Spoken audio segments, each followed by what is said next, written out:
समान नागरिक संहिता यूसीसी विवाह, तलाक, विरासत और गोद लेने जैसे व्यक्तिगत मामलों को नियंत्रित करने वाले कानूनों के एक समूह को संदर्भित करता है, जो किसी देश के सभी नागरिकों पर उनके धर्म, जाति या समुदाय की परवाह किए बिना समान रूप से लागू होता है। यूसीसी का प्राथमिक उद्देश्य सभी नागरिकों पर लागू होने वाले समान नागरिक कानूनों के साथ धार्मिक रीति-रिवाजों और परंपराओं पर आधारित मौजूदा व्यक्तिगत कानूनों को प्रतिस्थापित करके लैंगिक समानता, धर्मनिरपेक्षता और राष्ट्रीय एकता को बढ़ावा देना है। वर्तमान में समान नागरिक संहिता भारतीय संविधान के अनुच्छेद 44 में उल्लिखित राज्य के नीति निदेशक सिद्धांतों में शामिल होने के कारण भारत में चर्चा में है। यूसीसी के कार्यान्वयन पर बहस दशकों से चल रही है। समर्थकों का तर्क है कि समानता और सामाजिक न्याय को बढ़ावा देने के लिए यह आवश्यक है, जबकि विरोधियों ने धार्मिक स्वतंत्रता और सांस्कृतिक स्वायत्तता पर संभावित उल्लंघन के बारे में चिंता जताई है। समान नागरिक संहिता की विशेषताएं। 1. समानता। यूसीसी का लक्ष्य सभी नागरिकों के लिए समान अधिकार और व्यवहार सुनिश्चित करना है, चाहे उनकी धार्मिक या सांस्कृतिक पृष्ठभूमि कुछ भी हो। 2. धर्मनिरपेक्षता।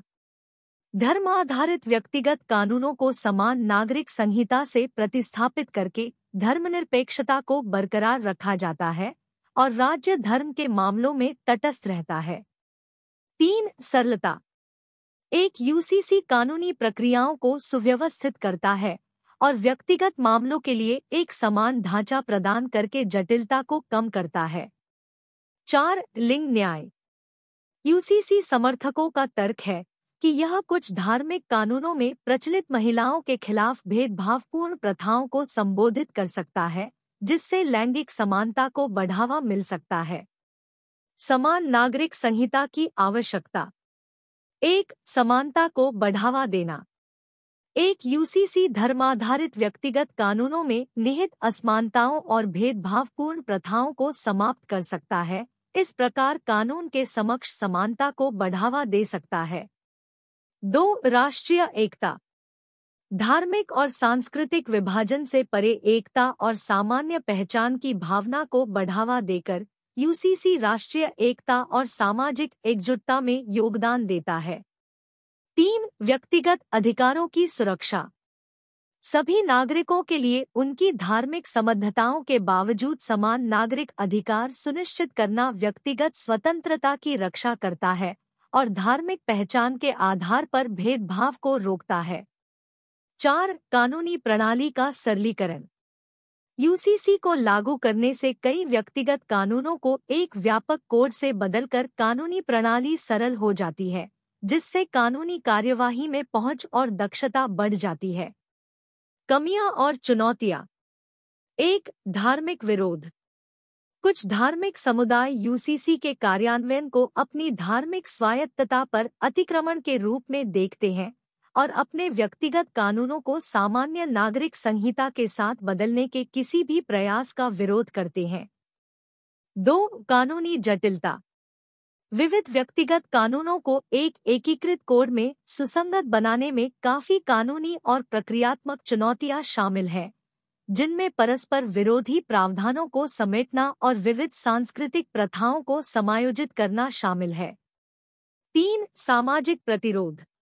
परिवर्तन के प्रति पारंपरिक दृष्टिकोण और सामाजिक प्रतिरोध, विशेष रूप से लिंग भूमिकाओं और पारिवारिक गतिशीलता के संबंध में यूसीसी की स्वीकृति और कार्यान्वयन में महत्वपूर्ण बाधाएं पैदा करते हैं। 4. राजनीतिक संवेदनशीलताएं।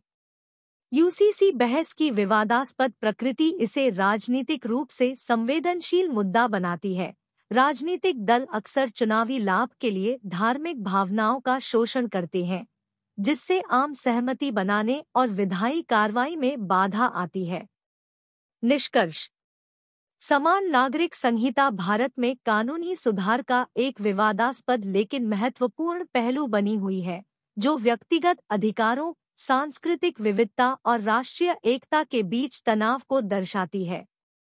जबकि यूसीसी का कार्यान्वयन महत्वपूर्ण चुनौतियां पेश करता है, समानता, धर्मनिरपेक्षता और सामाजिक न्याय के सिद्धांतों को बनाए रखने के लिए धर्माधारित व्यक्तिगत कानूनों में निहित जटिलताओं और असमानताओं को संबोधित करना आवश्यक है।